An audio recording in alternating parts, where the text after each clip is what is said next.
ଯେତେବେଳେ ପ୍ରେମ ହୁଏ କଳା ବିଭାଗରୁ ମନ ଫେରି ଯାଇ ସେବେ ବାଣିଜ୍ୟ ବିଭାଗ ଆଡ଼େ ଘୁରି ବୁଲେ। ସୋର୍ସେସ୍ ଲିଟରେଚର ଅଫ୍ ହିଷ୍ଟ୍ରି ବହି ଭିତରୁ ବାହାରି ମ୍ୟାଥମେଟିକ୍ସ ଆଣ୍ଡ ଷ୍ଟାଟିଷ୍ଟିକ୍ସ ସେତେବେଳେ ମୁଁ ନିହାତି ଖୁସି ହୁଏ। ସିଡ଼ି ପାହାଚରେ ଯେତେବେଳେ ତାଙ୍କ ସହ ଦେଖା ହେଇଯାଏ ସେବେ ମୋ ନଜର ତାଙ୍କ ଆଖି ଉପରେ ଆଉ ତାଙ୍କ ନଜର ଆପେ ତଳକୁ ହେଇଯାଏ।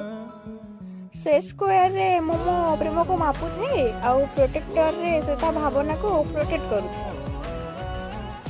ପ୍ରାକ୍ଟିକାଲ କ୍ଲାସର ଝରକା ସେପଟେ ମୋ ଆଖି କେବଳ ତାଙ୍କୁ ଖୋଜୁଥାଏ ଆଉ ତାଙ୍କ ଆଖି ଫଣ୍ଡାମେଣ୍ଟାଲ୍ସ ଅଫ୍ ଡାଟା ମ୍ୟାନେଜମେଣ୍ଟ ବହି ଉପରୁ ହଟୁ ନଥାଏ।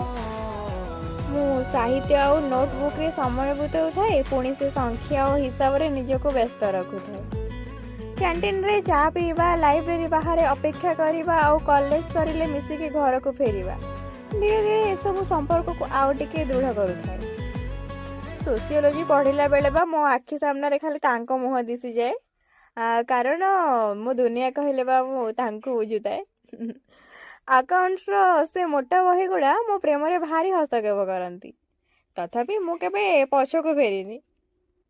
ମୁଁ ଗୁଡ୍ ମର୍ଣ୍ଣିଂ କହିଲେ ସେ ମୋତେ A+B ହୋଲ୍ ସ୍କୋୟାର ପଚାରୁଥିଲା ଆଉ ମୁଁ ହସି ଦେଇକି 143 କହି ଚାଲି ଆସୁଥିଲି। ସେ ମୋତେ ଲାଭ କ୍ଷତିର ହିସାବ ମାଗିଲେ ତୁମକୁ ହରେଇ ଦେଲେ କ୍ଷତି ଆଉ ପାଇଗଲେ ଲାଭ ବୋଲି ମୁଁ ପ୍ରେମର ହିସାବ ଦଉଥିଲି। ସବୁ ହିସାବ କାଲକୁଲେଟରରେ ନୁହେଁ ମ, କିଛି ହିସାବ ମୋ ହୃଦୟରେ ବି କରି ଦେଖ। ଏତିକି କହିଲା ମାତ୍ରେ ତାର ସବୁ ବାଲାନ୍ସ ସିଟ୍ ଇନବାଲାନ୍ସ ହେଇଯାଏ ଆଉ ସେ ନ ଚାହିଁକି ବି ମୋ ପ୍ରେମରେ ବାରମ୍ବାର ପଡ଼ୁଥାଏ।